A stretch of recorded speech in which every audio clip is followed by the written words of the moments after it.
Thank you so much, everyone, for coming to our August 2024 Women's Holistic Circle. Some of you have been here from the beginning of the circle. We started last year in September. It's almost going to be our first birthday. I'm so happy. And some of you, it's new. So thank you for all of you beautiful sisters to be here. As you know, I'm a women's holistic coach and a children's well-being and digital technology educator. I'm very passionate in this area. It like my T-shirt always says, feeling joyful. I feel very joyful inside, and I just want us always to feel that joy.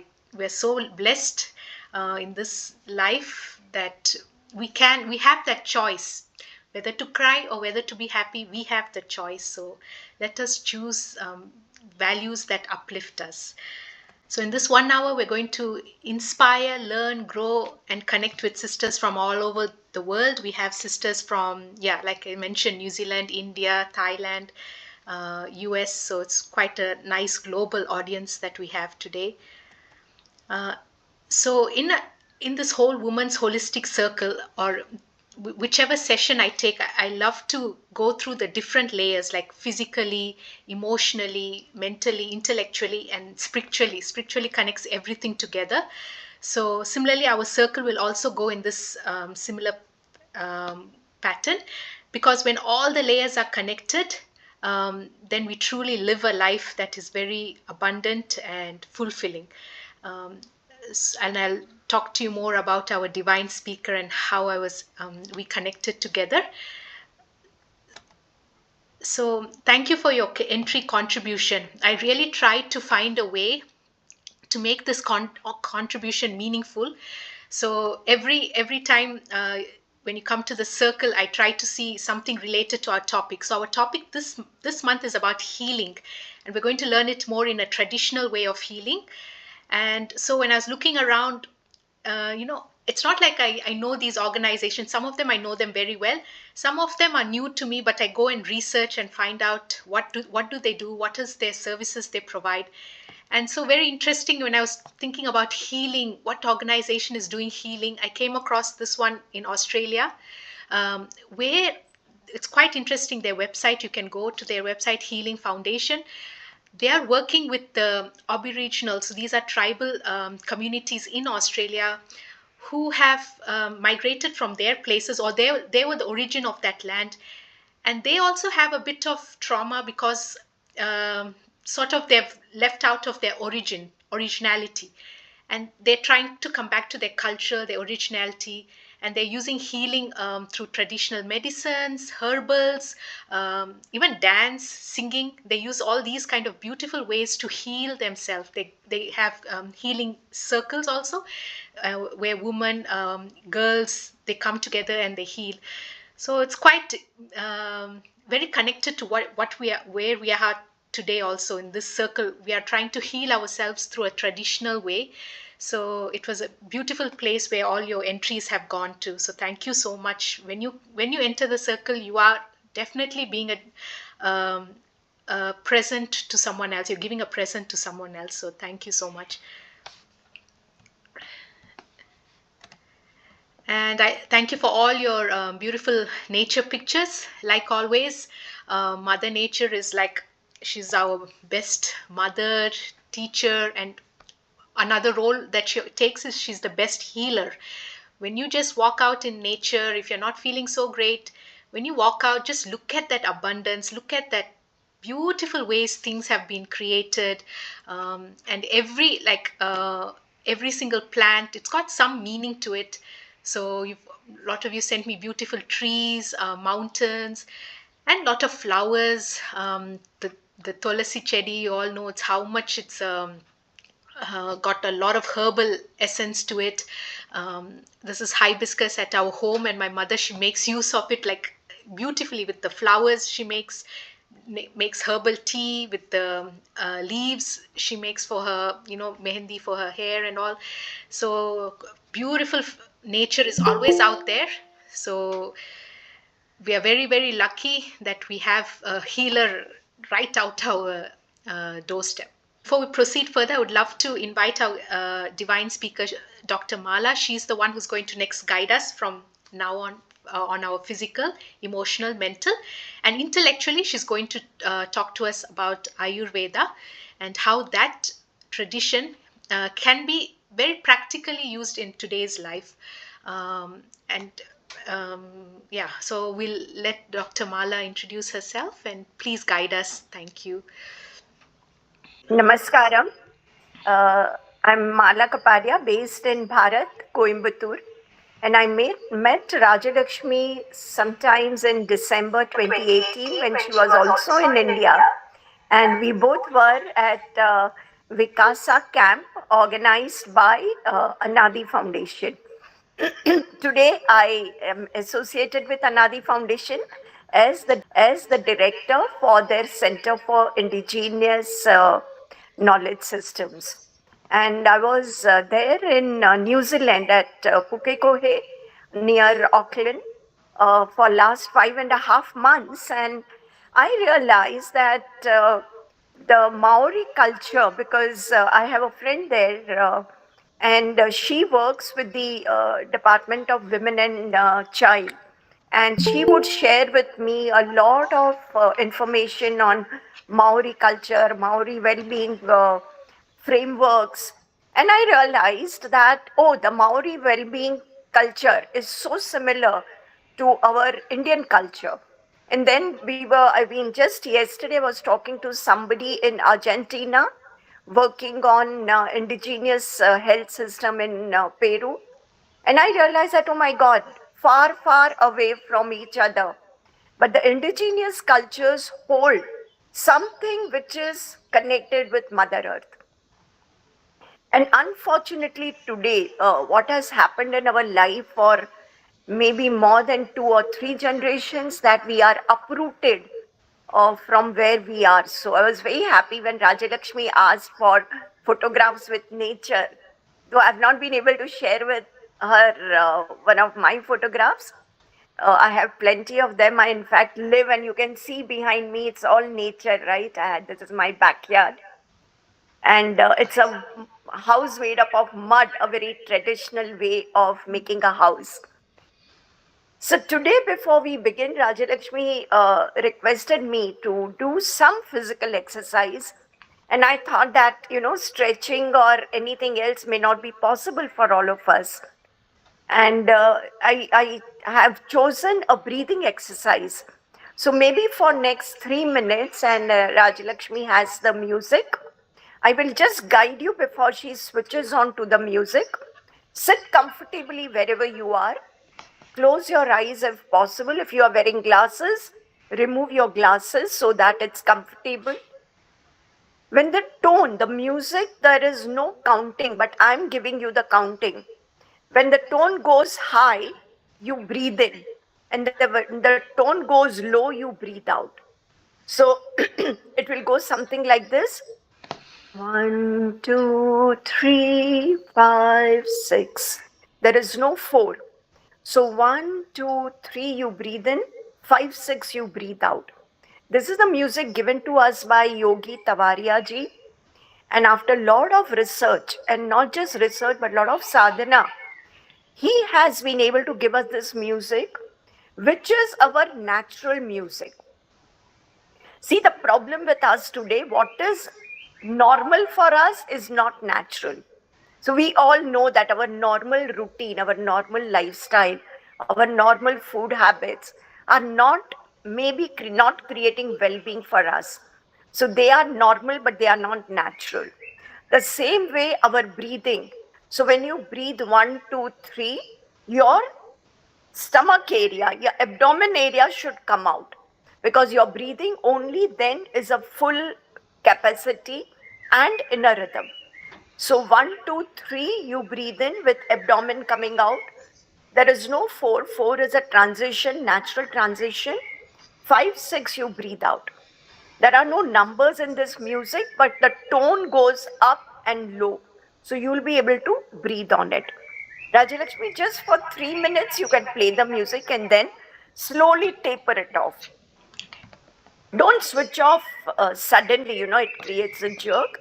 So slowly lower the volume and switch off.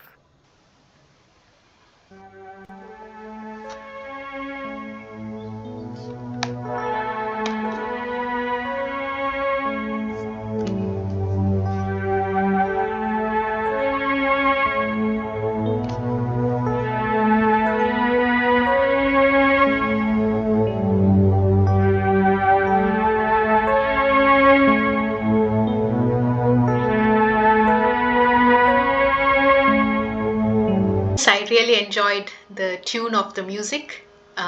It Yeah. takes a few seconds to get into sync, but Yes. it's definitely something I'm going to take up to practice more. Right. Yes. In fact, I've taught this breathing to a lot of people in corporates, in my MBA education, to MBA participants, executives, and senior positions in organizations. In fact, I used to teach executive MBA program in SB Jain School of Global Management in Singapore and Dubai campuses.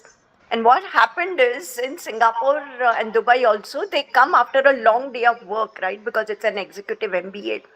And before ending the class, when I used to do this breathing, in 5 minutes, if you continue for more, that's why I said in 3 minutes, stop it.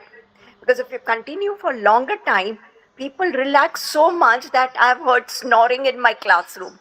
Because people really start falling, anyway, your body is tired, your mind is tired. And when you breathe on this rhythm, it immediately relaxes you.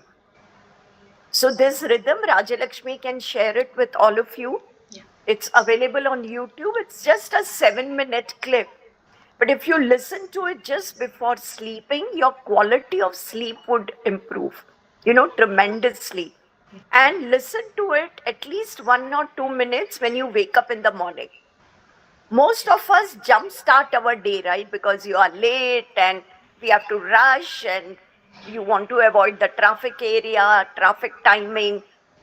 And therefore we rush. And in that rushing, our breathing really loses the rhythm. So, it's when we want to talk of healing and well-being, getting the rhythm back in your life, right? And it's just not the body, but it's your body connected with pranamaya kosha. So the subtle body connected with our body, which is actually interacting with the outside environment, giving out vibrations and soaking vibration. When it breathes on rhythm, the body remains healthier. So this is one of the very simple tips, to create well-being in self.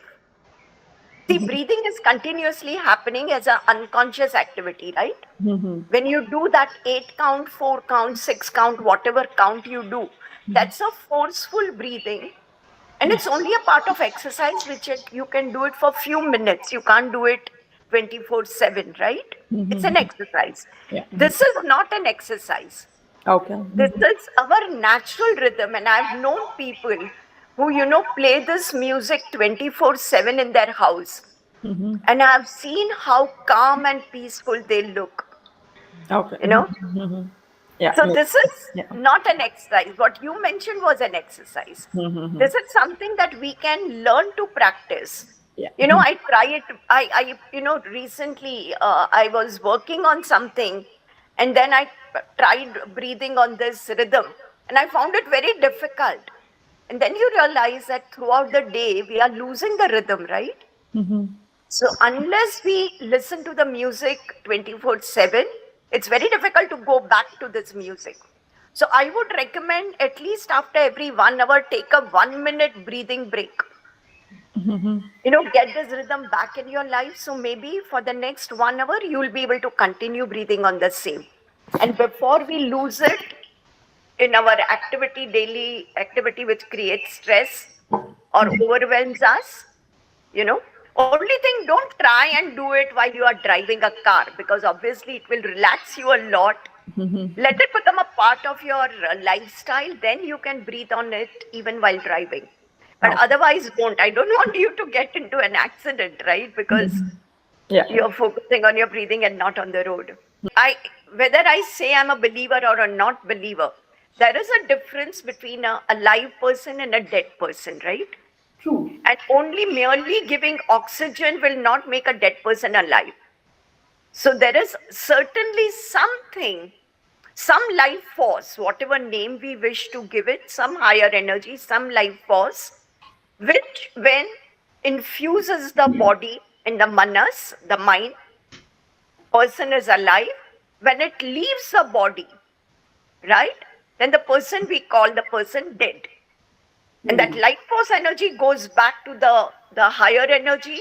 We may not call it God, or we can call it anything, right? We can just call it energy or consciousness, to have a common understanding rather than having a divided view. There has to be a harmony, right? Whenever there is disharmony, let's say we are having a dialogue here, and suddenly we have, I hope it doesn't happen, but suppose if people start arguing with each other, people stop listening to each other, people have very diverse, strong opinion, and then they start arguing, and nobody's listening to each other. How do we feel? Do we feel comfortable, or we feel, no, this is not the right environment? Isn't it? The same thing happens within our body, within our mind, within our heart, and within our spirit. Unless they all are aligned, right, and they are in harmony, we will not experience health, right? The person who's healthy, if you just put a hyphen, heal, die. When you connect heal dash die together without a hyphen, it's a healthy person. The same way in Sanskrit, I'll add a little Sanskrit here. In Sanskrit and also in many of the Indian languages, a healthy person is called swastha. Swa is self, stha means steady, grounded, centered. So unless you are grounded or centered or rooted in self, you will not experience health. You will not experience healing. So now for that, obviously we need to come to what is self, right? Because unless I know what is self, I will not be able to ground myself or center myself. So self, according to, and now I'll go back to Ayurveda as a base. I mean, I know 1 hour today is not enough, but maybe, you all can enroll for courses. There are a lot of courses happening in the world, including my own, to go deeper into understanding self from Ayurvedic perspective. So according to Ayurveda, self is combination of 4 factors. One, of course, is Sharira or body, right? Body. Second is Indriya or sense organs, right? We have 11 sense organs, 5 of perception, 5 of action, and 1 which is mind, which is called as 11th Indriya or sense organ. So body has 11 sense organs. The 11th one is given a separate identity because that is very important, manas. That's why my company's name is Tame the Monkey. Because unless you tame this monkey mind, we all will be jumping around like monkeys. So body, sense organs, mind. And then, of course, Atma or consciousness. Right? And Atma or consciousness is here in our body as an individual soul. That's why all of us have a separate name. We have our gender. We have our stories. Do you realize that our own life is like a film or a drama where we are the central character? Isn't it? I mean, when you read a story, you realize that XYZ is a central character, others are periphery. But we forget that in our own life story, we think ourselves at a center, and then everything around us is unfolding into a life story, right? And that life story, or why we are born, the meaningfulness, the well-being of the consciousness is very critical. Because if there are knots there, if there are blocks there, then the flow of energy will not be smooth. Now, thanks to computer technology or thanks to the electricity that we all use, we can use the same analogy for our body, right? Let's say I want to switch on the light. So one, of course, there is a bulb, which is like a sharira, but it does not have its own, light, right? So it has to be connected to a switch, a plug.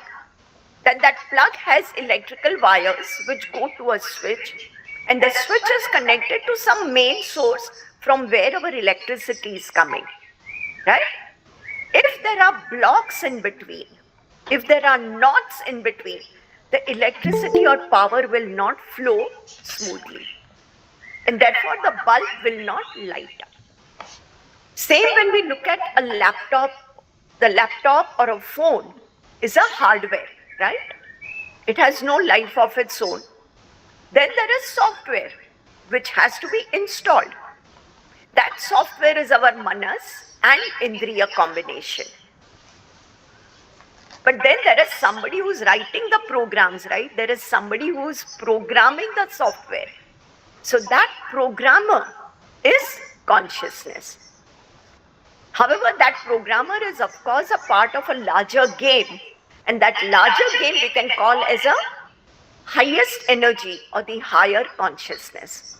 So there is our individual consciousness which comes within our body along with the mind and creates our stories, life stories. Now, the beautiful part that Ayurveda describes is this four combination is not separated from nature. It says that macrocosm or the whole cosmos or universe is the same as microcosm or who we are. Isn't that beautiful? So the sages who wrote the granthas or books or shastras of Ayurveda did a lot of experiential learning, right? They were observing the cosmos, they were looking at the movement of the sun, moon, galaxies, night sky, day sky, changes of seasons, and then they were looking at their own bodies. And they realized that, oh my God, the cosmos is made up of the same stuff as our own body. And therefore, our well-being or our health is dependent on the harmony or alignment we create between us and Mother Nature or the cosmos. Because we are interconnected. Now, wherever you are, whatever the season, summer, winter, rainy season, whatever the outside environment, of course, it's affecting you. It's creating some changes in your body, and therefore, most of us will have to change our diet. Most of us have to change our lifestyle. Very simple. And Ayurveda, therefore, gives us a routine, daily routine, seasonal routines, which creates well-being at all levels. Earlier, we all were part of larger families where we had a lot of elderly women, men, who would guide us, who would look at us, who would look at the changes. If you are little slightly out of balance in your body or mind, they'll be able to guide you what to eat, what not to eat, right? What to wear, what medicine to take. I mean, grandmothers were our first doctors at home, always. Mothers were our best counselors, right? Unfortunately, today's life, we have a nano family. So you are with your partner, you don't have elders, you don't have an extended family with whom you are connected. Therefore, all these roles are outsourced. Outsourced to a coach, a mentor, a counselor, a psychologist, a general practitioner, doctor, right? The only thing I missed in New Zealand, though I loved being there, was my kitchen garden. I mean, here where I live, I can just walk out and pick up, my own medicines. Like 2 days ago, I had a very severe shoulder pain. And yesterday, the lady who works here in the project, she just got me some leaves and then she put some herbal medicine, made a lepam or, a kind of balm, and she applied, and touch wood. Here I'm healthy today. So this is the kind of support system. I feel that well-being, and that's why when Rajalakshmi asked me to send a little write-up on what the topic is, my first reaction was that if we are talking of well-being, we have to talk of it as a feminine domain. And when I say feminine domain, I'm not looking at gender, right? Because today, fortunately for us, many of us who have had sons, we have been able to grow up our sons with a very good balance of feminine energy. So they can cook, they can stitch, they can take care of the house, they can take care of their partner, and also they can earn the living, right? And they are a good support system in the family, because when they are only two people at home, you can't divide and say, okay, you have to work also and you have to take care of the house also. So male and female roles are merging. That's why I'm not calling it male and female roles, I'm calling it feminine energy domain.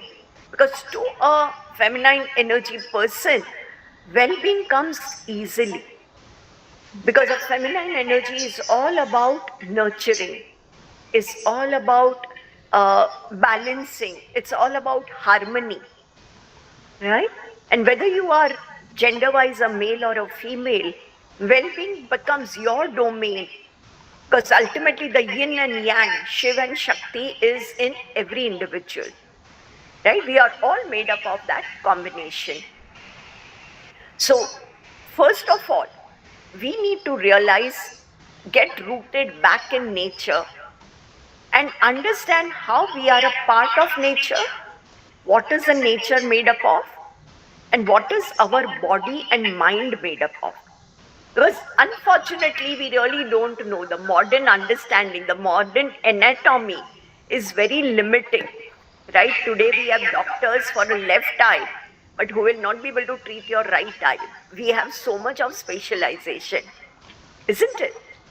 And therefore, how do you see the interconnectedness of not just every part of your body, but every level of ourself, where body is only one part of who we are. And body naturally gets most affected by the food we give. When I say food, it's not just the food we eat, but it's also the food we give to all our senses. Right? And well-being, generally we don't connect well-being with food to all the senses. But what are you seeing with your eyes? That's the food for your eyes. What are you listening with your ears? That is the food to your ears.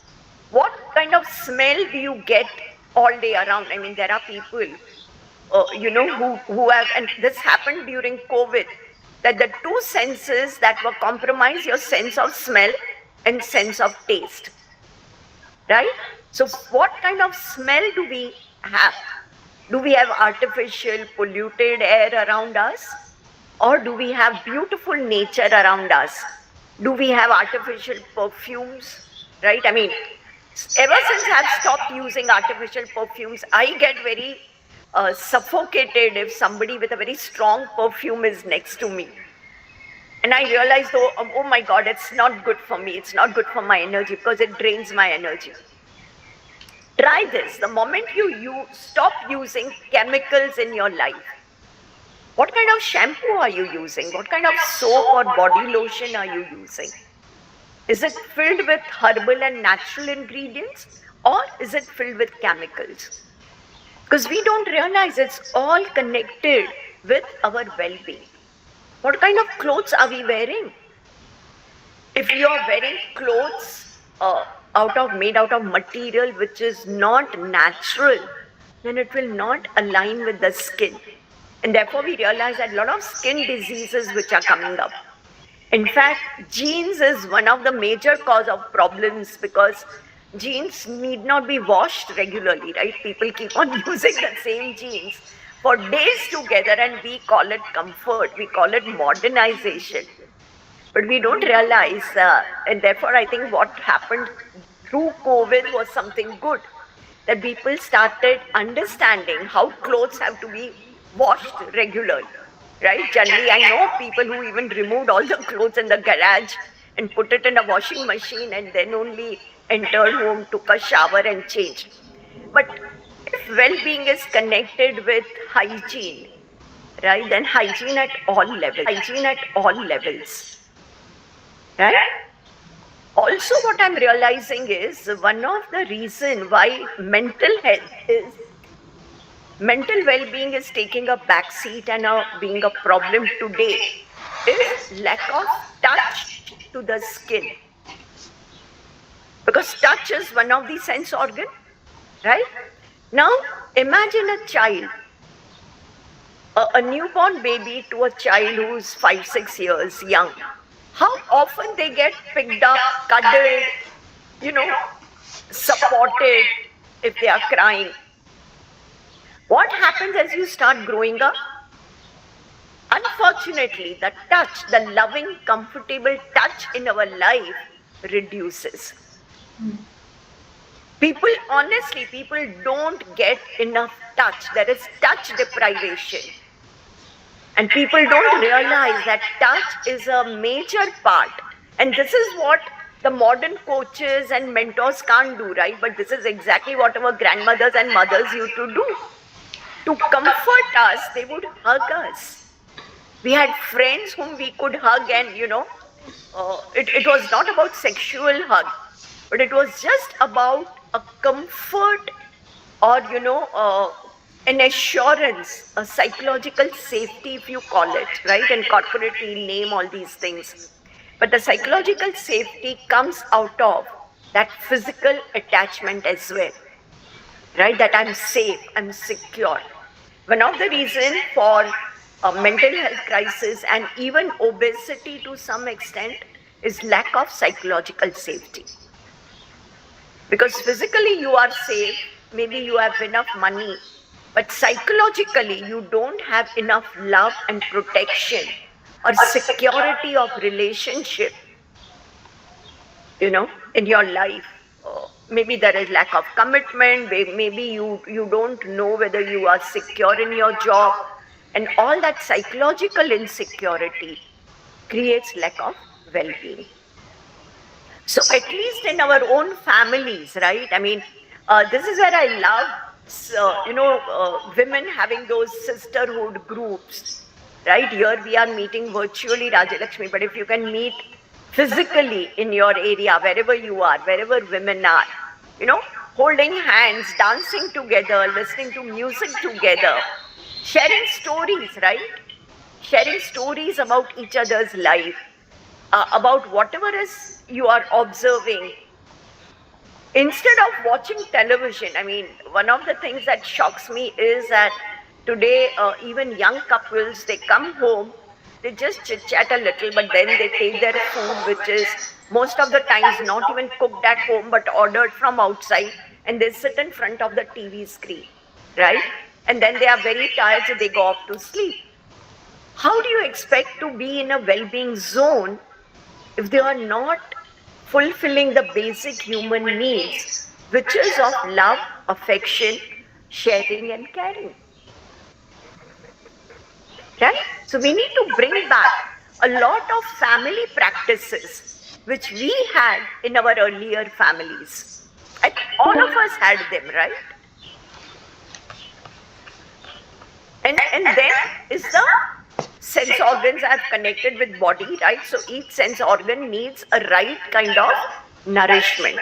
Otherwise it gets drained. Then comes the manas part, the mind part. And we have very less time, so I'll just focus on the mind first. Where is the mind located? And how is it connected with the heart? Is there a connection? How is it connected with the heart? According to Ayurveda, and I found that Ayurveda is one of the rare sciences that has given a lot of information about mind.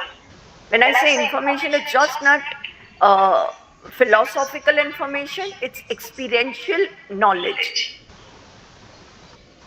So manas is one, There are no, though we say I'm in two minds, right? But there are no two minds.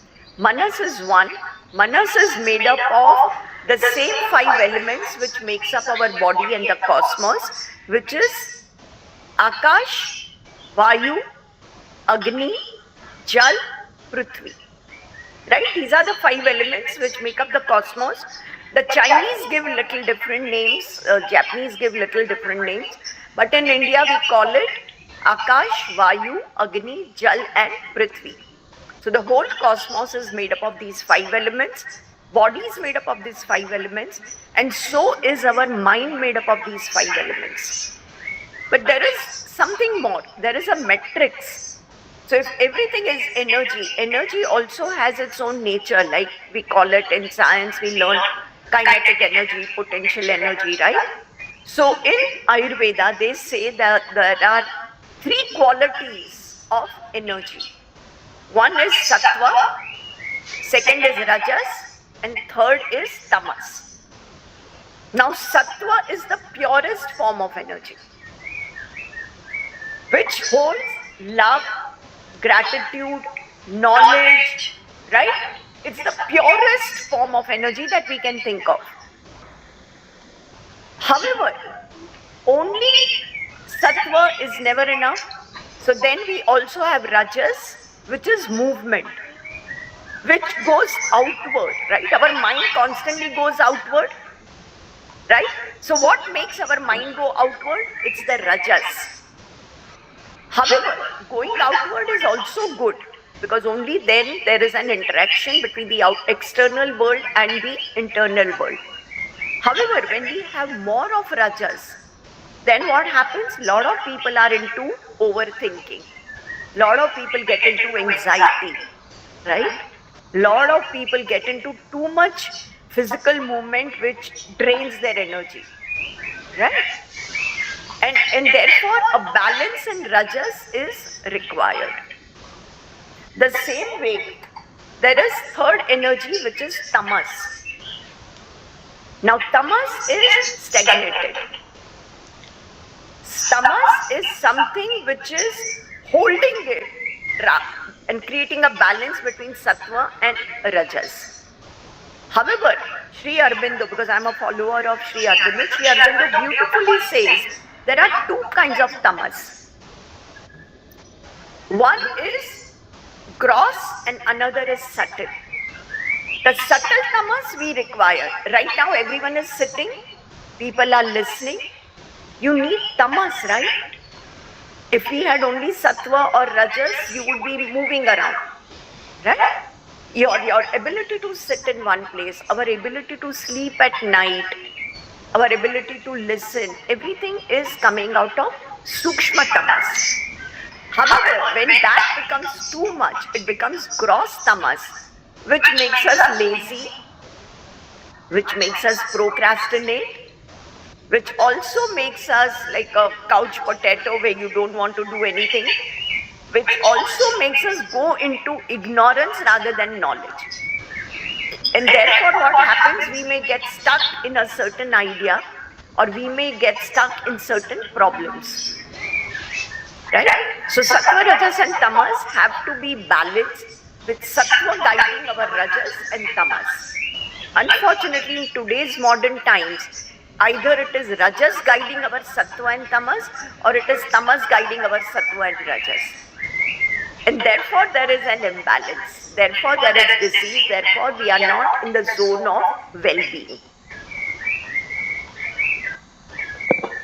Also, I mean, when we connect with the brain activity, right, we all know that medulla, the lowest brain, is connected with fight or flight or frozen syndrome, right?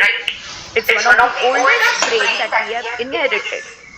And it has only three responses: fight, flight or get frozen. So fight and flight are rajasic responses. Getting frozen is tamasic response. So what is sattva? Sattva is going beyond medulla.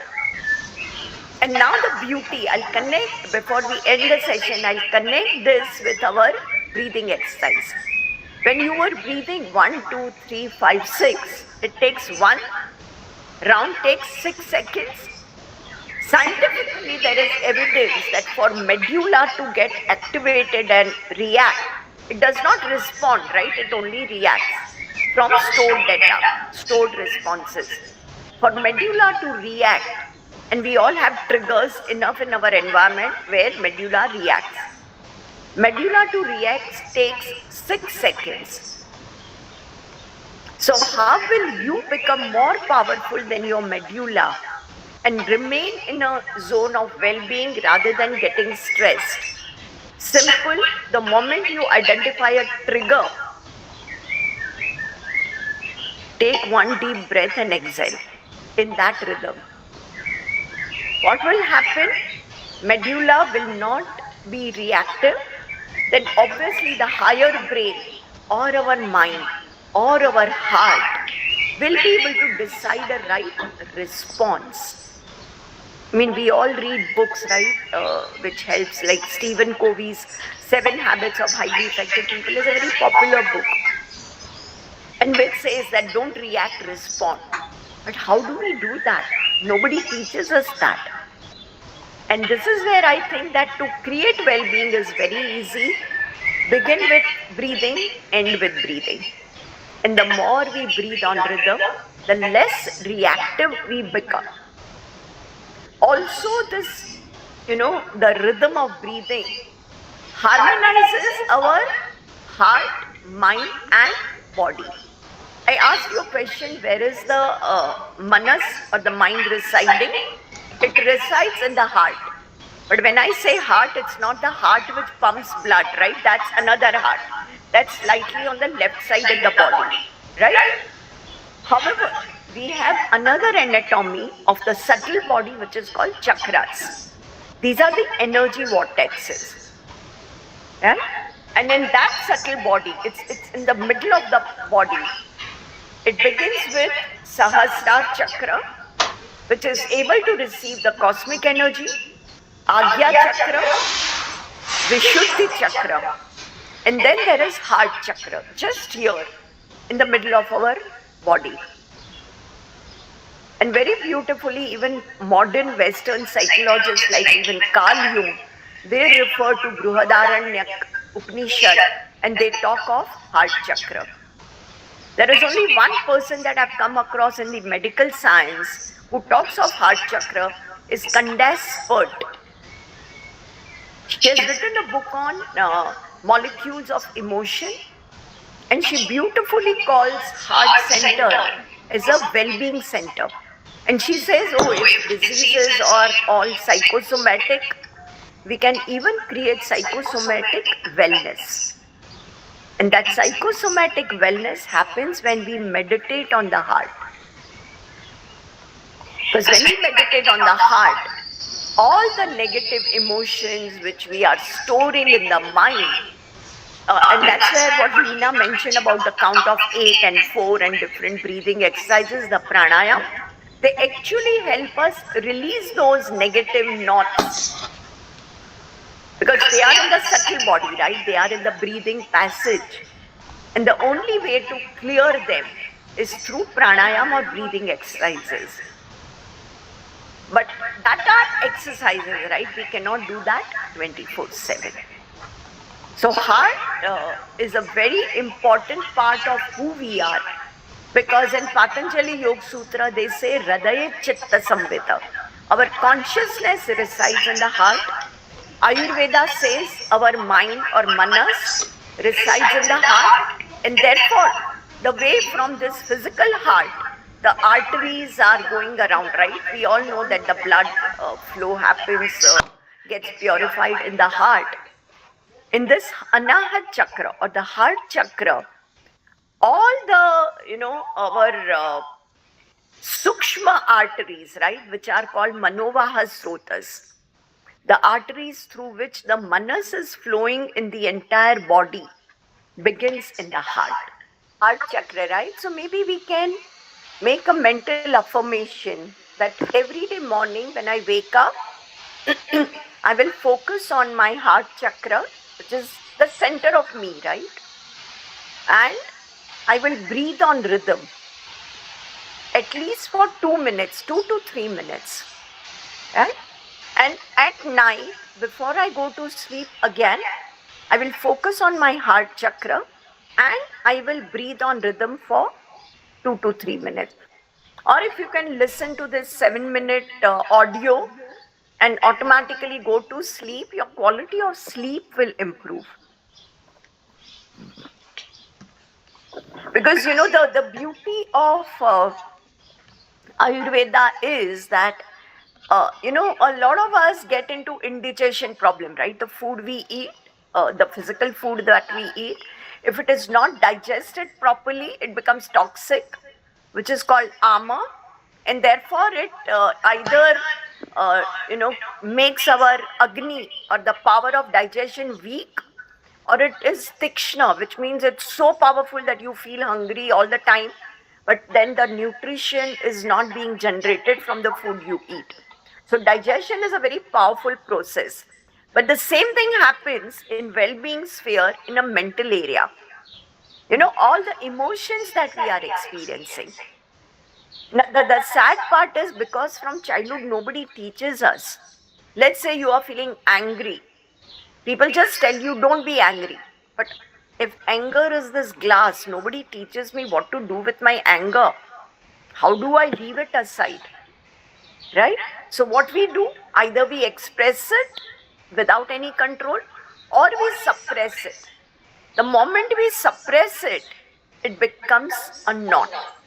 It takes space. We all have experienced. Again, I'll go back to a laptop analogy, right? We may have lot of files which we have not saved, right? Which are lost, which are there in the background. It's taking up space. But we are not even aware of it. And suddenly it can create a problem or a crash, right? Or a virus can come up. So we have to dissolve all the undigested emotions every day rather than allowing the build-up to happen. Okay, one caution for this breathing exercise is, when I learned this, and also there are refining exercises, but don't do refining exercises unless you learn it from a teacher. Okay, there are online teaching of 3SRB also possible. I can share the number with Rajalakshmi. They are happening in India on every Sunday morning, I suppose. So you can join the classes, the beginner classes, and learn it. But the only problem that I went through is that, like a homeopathy medicine or a Ayurveda medicine, it brings out all the undigested things out, right? So you may vomit or you may get into diarrhea before detoxifying. The same thing happens with our emotions. A lot of undigested anger or sadness starts coming up. And therefore, be aware, make your family aware that, okay, I'm working on detoxifying my mind. And, please bear with me if I'm getting into mood swings. It's natural to go through it. The moment you accept it, the intensity will go down. Because now you are aware and you are dealing with it, right? It's like you are changing home, and when we are changing home, naturally we take out all the stuff and you realize, oh my God, how many old stuff that I had forgotten is still here. And then you have to learn to deal with it, right? So either you pack it or you throw it away, isn't it? The same thing we can do with our emotions. So here I end, Raji. Thank you so much. Thanks everyone for joining. Of the day, this session, it may sound very simple. We just talked about breathing, but just to do that in a very natural and rhythmic way, and how much effect it has on the whole system, it is quite because when I saw Malaji in Rishikesh, where we were there as part of a yatra, and she was very very naturally sitting at a corner and doing her breathing. So that's all. When I think of Malaji, I think of breathing. They go together because that's what I saw her just naturally doing very beautifully early morning. When we were one side, we were all doing yoga, and she was beautifully doing her breathing exercise. So it was. So she's definitely speaking out of her experience, is what I can say as I've seen it. So thank you. Some of you are new, that is why I'm just going through what this circle does and everything. That so we've been having so many different topics over the last few circles, and it's all available on YouTube. Like any one of you can go to any one of these topics if you find any of them interesting. So even Shirley, she came in one of our sessions where she talked about time management, and also Sita, she's here today. She talked about emotional well-being. So a lot of these topics are available on our YouTube channel. So you can feel free to just, if you feel you need to know any home care or home finance or attracting wealth abundance, it's there where all these beautiful speakers have really given their insight in very simple ways, very practical, simple ways. um, yeah, and just a bit about myself is that I'm here for all the beautiful sisters, the young ones, the moms to be, or maybe some of you are maybe in your midlife or early elderlies. Um, Sometimes we may feel lonely, or where are we? So we would talk through each of the layers in a very structured way.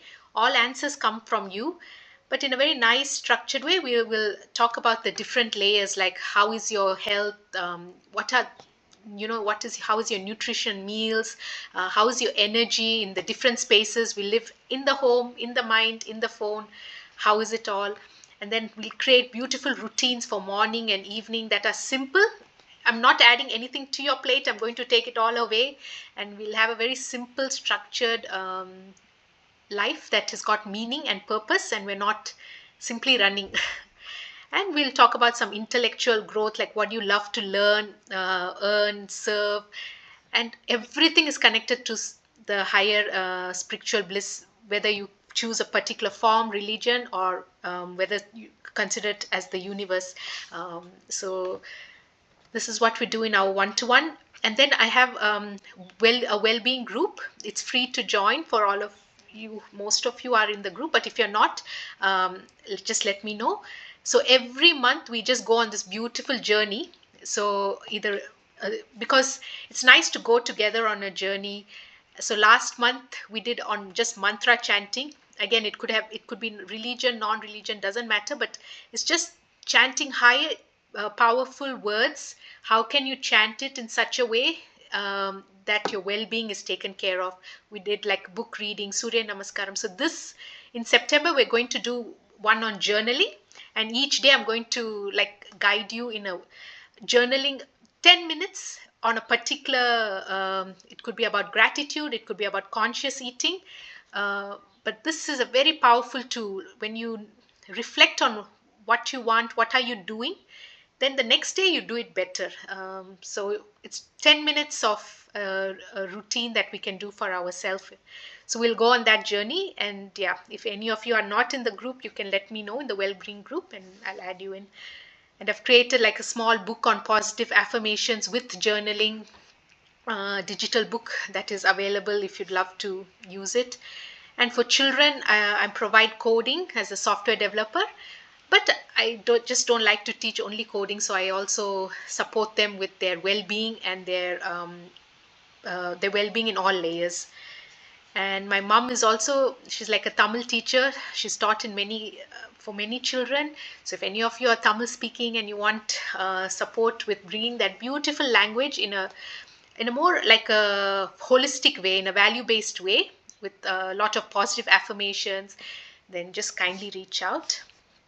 And I'm available on Insta and YouTube, where I'm just sharing what I'm learning with all of you. So I hope to see you again in September with another beautiful topic.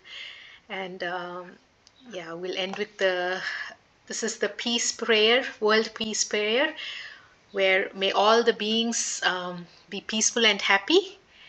And there's 3 P's. 1 piece is for yourself. Keep it for yourself, because only when you take care of yourself can you ever take care of anyone else. So don't go running after the family without looking after yourself. So please, that one first piece is for you. Second piece, yes, give it to your family, your friends, give it to whoever needs it. And the third piece is for the world. So, and I send you a lot of gratitude. And yeah, always reach out. There are lovely sisters in this group. So never feel alone. No one should go to sleep and say, oh, I'm so sad, I'm so alone. Don't do that. Reach out, and the help is always there. So thank you so much.